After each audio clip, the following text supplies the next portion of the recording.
Hi everyone, welcome back to chapter 9. Well done for making it this far, not everybody has.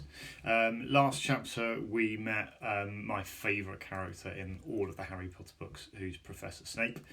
This chapter we're about to have Harry's first experience on a broomstick. So here we go. Chapter 9, The Midnight Duel. Harry had never believed he would meet a boy he hated more than Dudley. But that was before he met Draco Malfoy. Still, first year Gryffindors only had potions with the Slytherins, so they didn't have to put up with Malfoy that much. Or at least, they didn't until they spotted a notice pinned up in the Gryffindor common room, which made them all groan. Flying lessons would be starting on Thursday, and Gryffindor and Slytherin would be learning together. Typical, said Harry darkly. Just what I always wanted, to make a fool of myself on a broomstick in front of Malfoy. He'd been looking forward to learning to fly more than anything else. You don't know you'll make a fool of yourself, said Ron reasonably. Anyway, I know Malfoy's always going on about how good he is at Quidditch, but I bet that's all talk. Malfoy certainly did talk about flying a lot. He complained loudly about the first years never getting in the house Quidditch teams and told long, boastful stories which always seemed to end up with him narrowly escaping muggles in helicopters. He wasn't the only one, though. The way Seamus Finnegan told it, he'd spent most of his childhood zooming around the countryside on his broomstick. Even Ron would tell anyone who'd listen about the time he'd almost hit a hang glider on Charlie's old broom. Everyone from wizarding families talked about Quidditch constantly. Ron had already had a big argument with Dean Thomas, who shared their dormitory, about football. Ron couldn't see what was exciting about a game with only one ball, and when nobody was allowed to fly. Harry had caught Ron prodding Dean's poster of West Ham football team, trying to make the players move. Neville had never been on a broomstick in his life, because his grandmother had never let him near one. Privately, Harry felt she'd had good reason, because Neville managed to have an extraordinary number of accidents, even with both feet on the ground. Hermione Granger was almost as nervous about flying as Neville was. This was something you couldn't learn by heart out of a book. Not that she hadn't tried. At breakfast on Thursday, she'd bored them all stupid with flying tips she'd got out of a library book called Quidditch Through the Ages. Neville was hanging on to her every word, desperate for anything that might help him hang on to his broomstick later. But everybody else was very pleased when Hermione's lecture was interrupted by the arrival of the post. Harry hadn't had a single letter since Hagrid's note, something that Malfoy had been quick to notice, of course. Malfoy's eagle owl was always bringing him packages of sweets from home, which he opened gloatingly at the Slytherin table. A barn owl brought Neville a small package from his grandmother. He opened it excitedly and showed them a glass ball the size of a large marble, which seemed to be full of white smoke. "It's a remembrall," he explained. "Gran knows I forget things.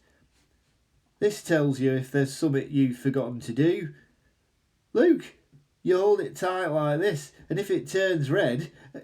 Oh." His face fell, because the remembrall had suddenly glowed scarlet. "You've forgotten something." Neville was trying to remember what he'd forgotten, when Draco Malfoy, who was passing the Gryffindor table, snatched the remembrall out of his hand. Harry and Ron jumped to their feet. They were half hoping for a reason to fight Malfoy, but Professor McGonagall, who could spot trouble quicker than any teacher in the school, was there in a flash. "What's going on?" "Malfoy's got my remembrall, Professor." Scowling, Malfoy quickly dropped the remembrall back at the table. "Just looking," he said, and he sloped away with Crabbe and Goyle behind him. At 3:30 that afternoon, Harry, Ron and the other Gryffindors hurried down the front steps into the grounds for their first flying lesson.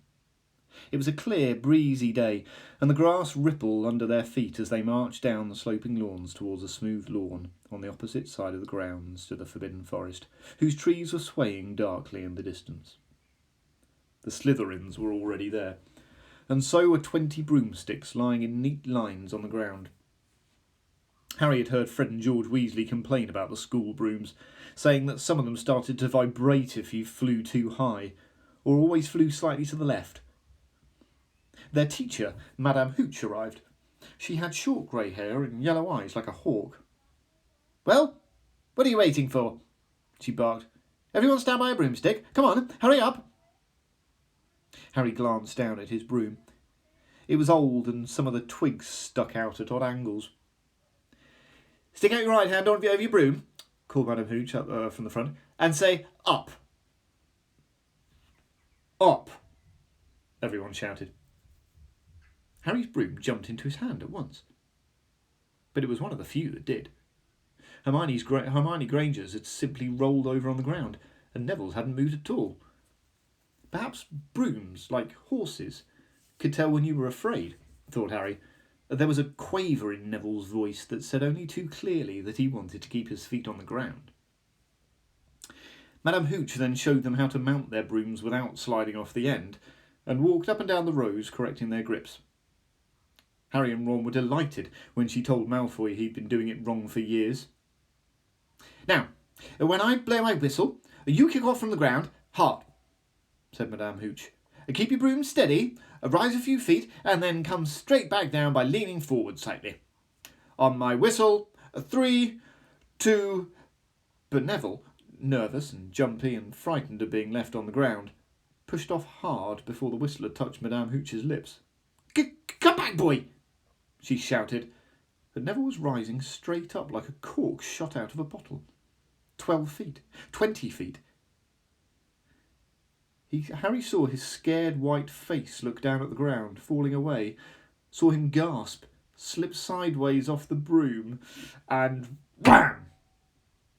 A thud, and a nasty crack, and Neville lay face down on the grass in a heap. His broomstick was still rising higher and higher and starting to drift lazily off towards the Forbidden Forest and out of sight. Madame Hooch was bending over Neville, her face as white as his. "Broken wrist," Harry heard her mutter. "Come on, boy, it's all right. Up you get." She turned to the rest of the class. "None of you is to move while I take this boy to the hospital wing. You leave those brooms where they are, or you'll be out of Hogwarts before you can say Quidditch. Come on, dear." Neville, his face tear-streaked, clutching his wrist, hobbled off with Madame Hooch, who had her arm around him. No sooner were they out of earshot than Malfoy burst into laughter. "Did you see his face? Great lump." The other Slytherins joined in. "Shut up, Malfoy," snapped Parvati Patel. "Oh, sticking up for Longbottom," said Pansy Parkinson, a hard-faced Slytherin girl. "Never thought you'd like fat little crybabies, Parvati." "Look," said Malfoy, darting forward and snatching something off the grass. "It's that stupid thing Longbottom's gran sent him." The Rememberall glittered in the sun as he held it up. "Give that here, Malfoy," said Harry quietly. Everyone stopped talking to watch. Malfoy smiled nastily. "I think I'll leave it somewhere for Longbottom to collect. How about up a tree?" "Give it here!" Harry yelled. But Malfoy had leapt onto his broomstick and taken off. He hadn't been lying. He could fly very well. Hovering level with the topmost branches of an oak, called, "Come and get it, Potter!" Harry grabbed his broom. "No!" shouted Hermione Granger. "Madame Hooch told us not to move. You'll get us all into trouble." Harry ignored her. Blood was pounding in his ears. He mounted the broom and kicked hard against the ground, and up, up he soared. Air rushed through his hair and his robes whipped out behind him. And in a rush of fierce joy he realised he'd found something he could do without being taught. This was easy. This was wonderful. He pulled his broomstick up a little to take it even higher, and heard screams and gasps of girls on the ground, and an admiring whoop from Ron. He turned his broomstick sharply to face Malfoy in mid-air. Malfoy looked stunned. Give it here, Harry called, or I'll knock you off that broom. Oh yeah, said Malfoy, trying to sneer but looking worried. Harry knew somehow what to do. He leaned forwards and grasped the broom tightly in both hands, and it shot towards Malfoy like a javelin. Malfoy only just got out of the way in time. Harry made a sharp about turn and held the broom steady. A few people below were clapping. No Crabbe and Goyle up here to save your neck, Malfoy, Harry called. The same thought seemed to have struck Malfoy. Catch it if you can, then, he shouted, and he threw the glass ball high into the air and streaked back towards the ground. Harry saw, as though in slow motion, the ball rise up into the air and then start to fall. He leant forward and pointed his broom handle down.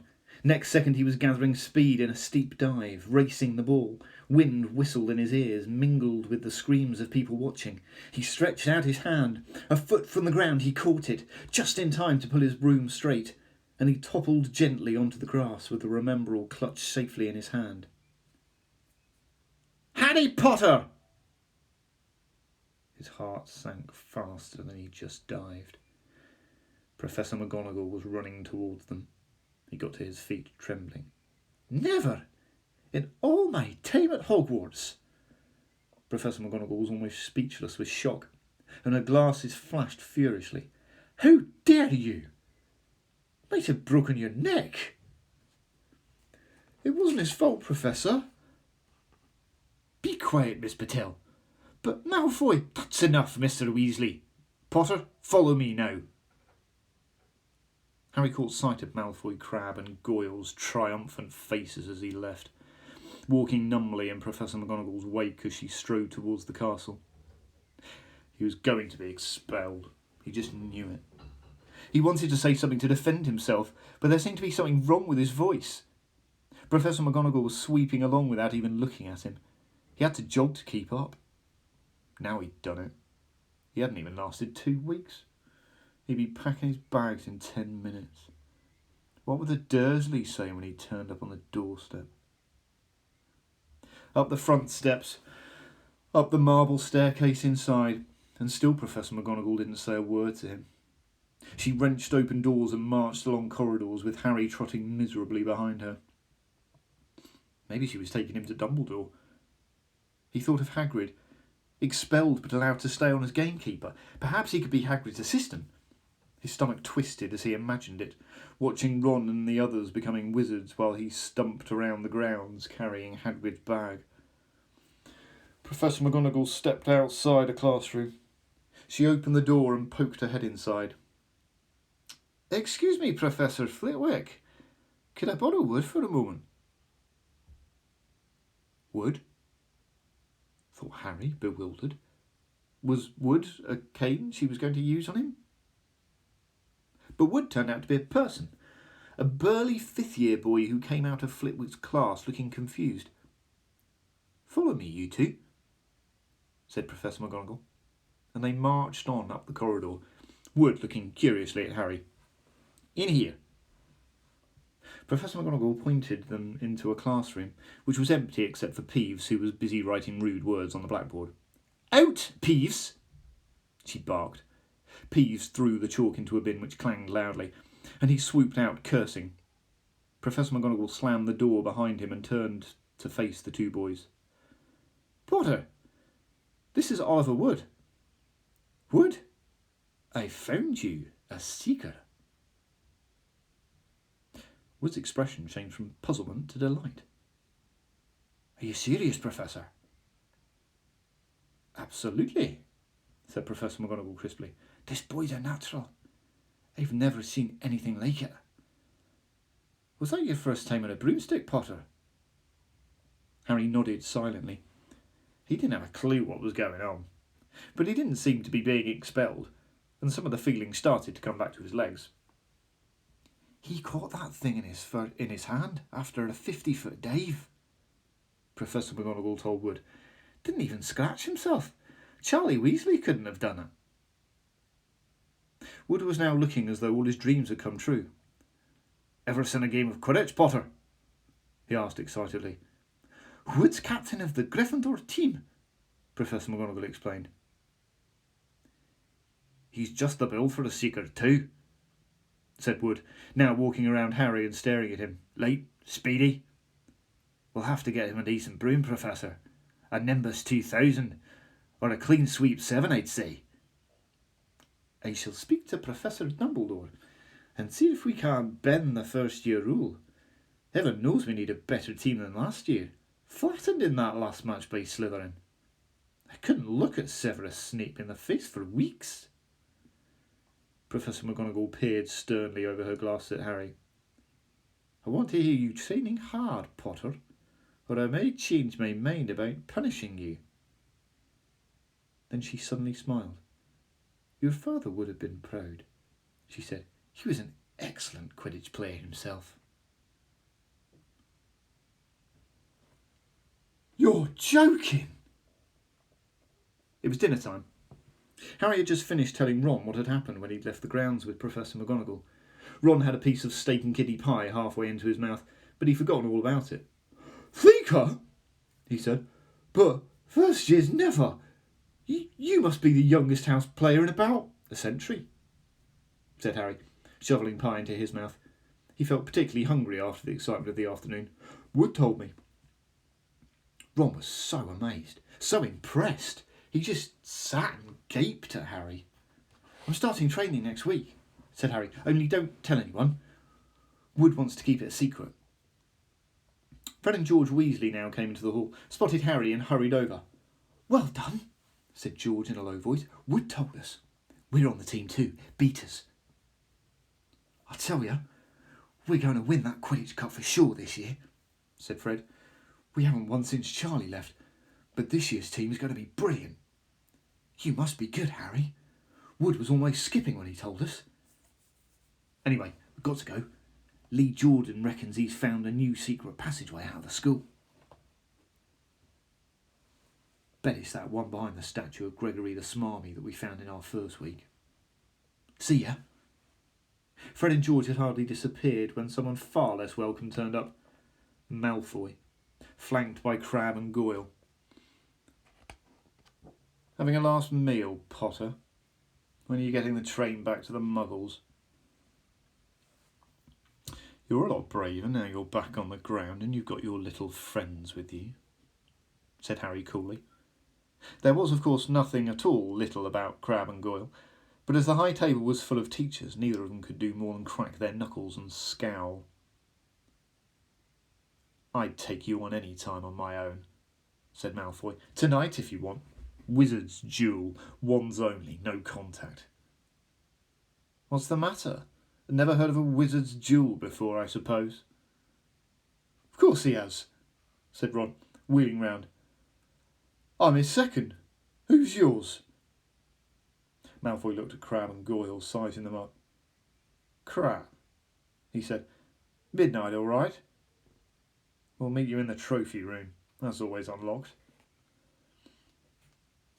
When Malfoy had gone, Ron and Harry looked at each other. What is a wizard's duel? Said Harry. What do you mean you're my second?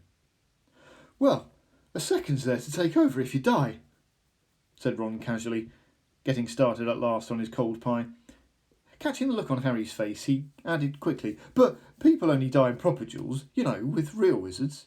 The most you and Malfoy will be able to do is send sparks at each other. Neither of you knows enough magic to do any real damage. I bet he expected you to refuse anyway. And what if I wave my wand and nothing happens? Throw it away and punch him on the nose, Ron suggested. Excuse me. They both looked up. It was Hermione Granger. Can't a person eat at peace in this place? Said Ron. Hermione ignored him and spoke to Harry. I couldn't help overhearing what you and Malfoy were saying. But you could, Ron muttered. And you mustn't go wandering around the school at night. Think of the points you'll lose Gryffindor if you're caught. And you're bound to be. It's really selfish of you. And it's really none of your business, said Harry. Goodbye, said Ron. All the same, it wasn't what you'd call the perfect end to the day, Harry thought, as he lay awake much later listening to Dean and Seamus falling asleep. Neville wasn't back from the hospital wing.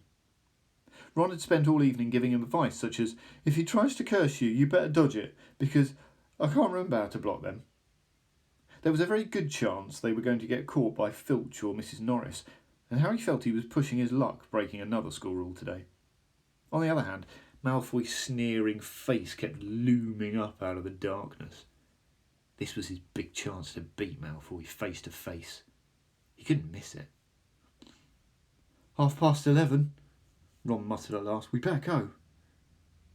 They pulled on their dressing gowns, picked up their wands and crept across the tower room, down the spiral staircase and into the Gryffindor common room.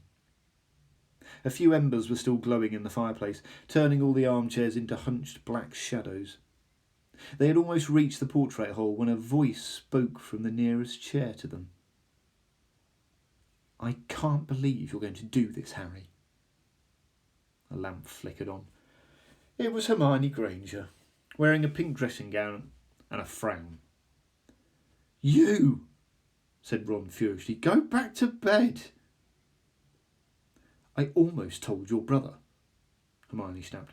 Percy, he's a prefect. He'd put a stop to this. Harry couldn't believe anyone could be so interfering. Come on, he said to Ron. He pushed open the portrait of the fat lady and climbed through the hole. Hermione wasn't going to give up that easily. She followed Ron through the portrait hole, hissing at them like an angry goose. Don't you care about Gryffindor? Do you only care about yourselves?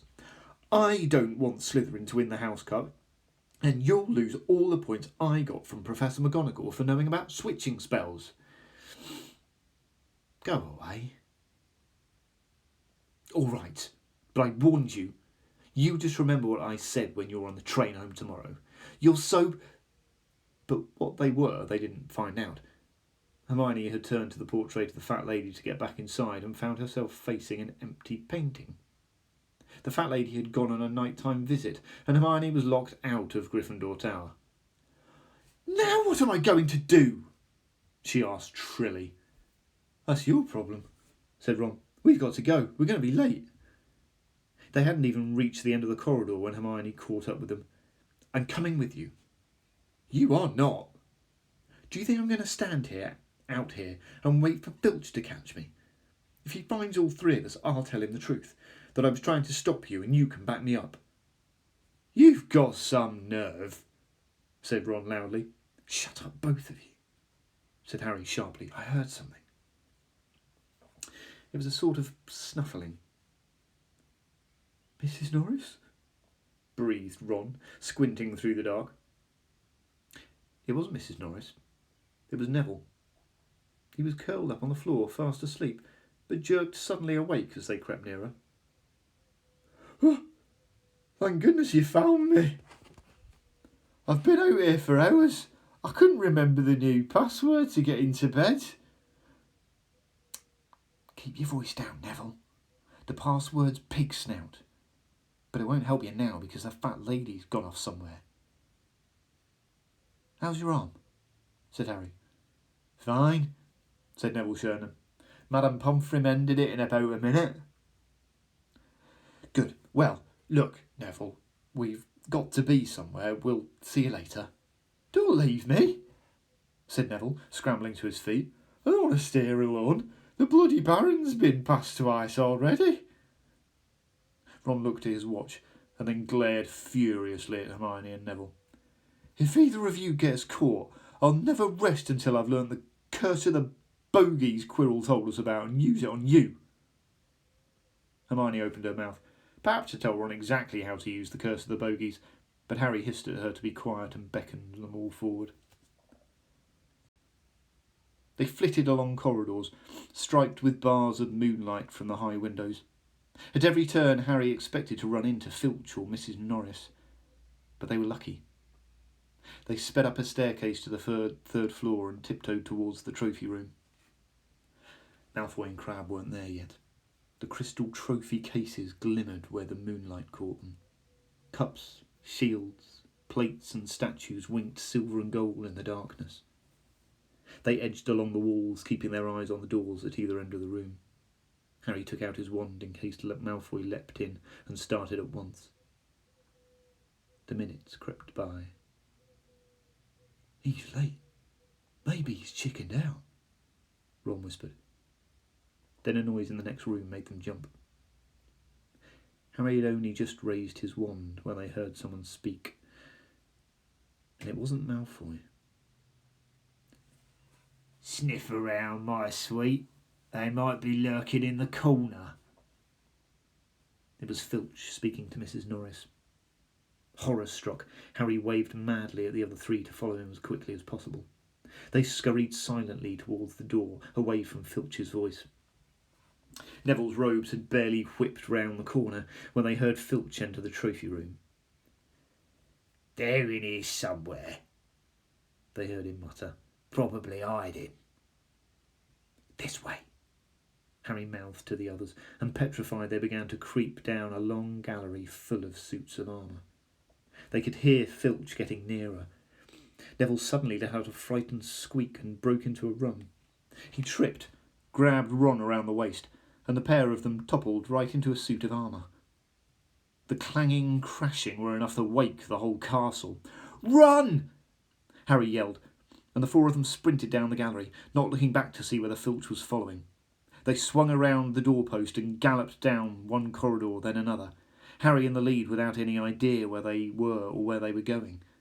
They ripped through a tapestry and found themselves in a hidden passageway, hurtling along it, and came out near their charms classroom, which they knew was miles from the trophy room. "I think we've lost him," Harry panted, leaning against the cold wall and wiping his forehead. Neville was bent double, wheezing and spluttering. "I told you," Hermione gasped, clutching at the stitch in her chest. "I told you!" "We've got to get back to Gryffindor Tower," said Ron, "quickly as possible." "Malfoy tricked you," Hermione said to Harry. "You realise that, don't you? He was never going to meet you. Filch knew someone was going to be in the trophy room. Malfoy must have tipped him off." Harry thought she was probably right, but he wasn't going to tell her that. "Let's go." It wasn't going to be that simple. They hadn't gone more than a dozen paces when a doorknob rattled and something came shooting out of the classroom in front of them. It was Peeves. He caught sight of them and gave them a squeal of delight. "Shut up, Peeves, please. You'll get us thrown out." Peeves cackled. "Wandering around at midnight, ickle firsties? Tut, tut, tut. Naughty, naughty, you'll get caughty." "Not if you don't give us away, Peeves, please." "Should tell Filch I should," said Peeves in a saintly voice, but his eyes glittered wickedly. "It's for your own good, you know." "Get out of the way," snapped Ron, taking a swipe at Peeves. This was a big mistake. "Students out of bed!" Peeves bellowed. "Students out of bed! Down the charms corridor!" Ducking under Peeves, they ran for their lives, right to the end of the corridor, where they slammed into a door, and it was locked. "This is it," Ron moaned as they pushed helplessly at the door. "We're done for. This is the end." They could hear footsteps, Filch running as fast as he could towards Peeves' shouts. "Oh, move over," Hermione snarled. She grabbed Harry's wand, tapped the lock and whispered, "Alohomora." The lock clicked and a door swung open. They piled through it, shut it quickly and pressed their ears against it, listening. "Which way did they go, Peeves?" Filch was saying. "Quick, tell me." "Say please." "Don't mess me about, Peeves. Now where did they go?" "I shan't say nothing if you don't say please," said Peeves in his most annoying sing-song voice. "All right, please." "Nothing! Ha! Told you I'd say nothing if you didn't say please. Ha!"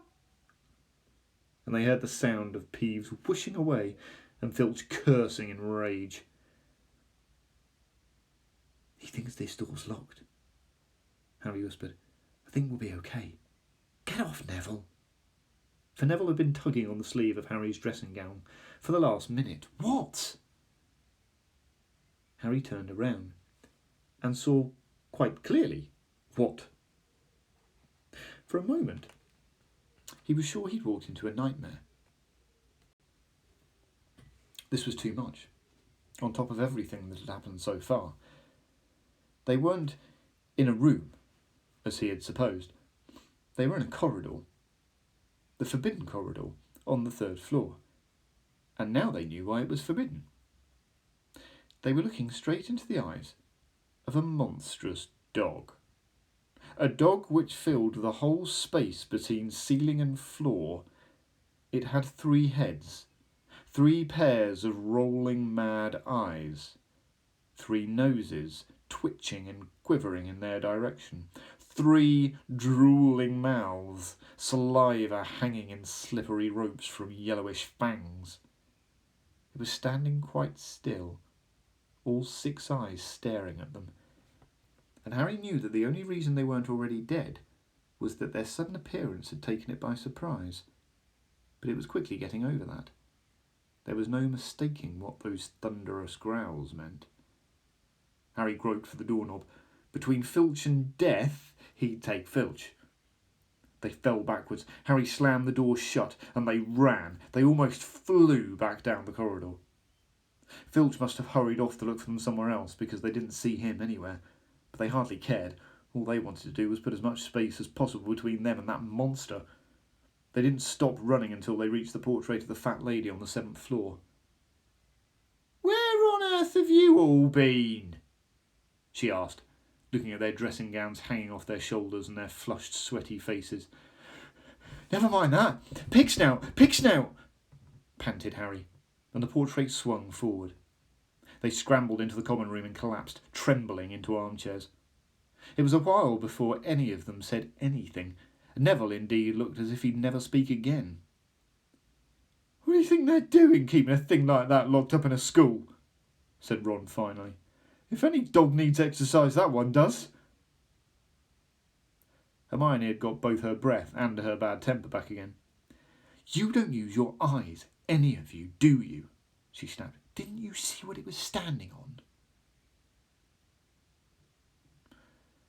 "The floor?" Harry suggested. "I wasn't looking at its feet. I was too busy with its heads." "No, not the floor. It was standing on a trapdoor. It's obviously guarding something." She stood up, glaring at them. "I hope you're pleased with yourselves. We could all have been killed. Or worse, expelled. Now, if you don't mind, I'm going to bed." Ron stared after her, his mouth open. "No, we don't mind," he said. "You'd think we dragged her along, wouldn't you?" But Hermione had given Harry something else to think about as he climbed back into bed. The dog was guarding something. What had Hagrid said? Gringotts was the safest place in the world for something you wanted to hide, except perhaps Hogwarts. It looked as though Harry had found out where the grubby little package from Vault 713 was.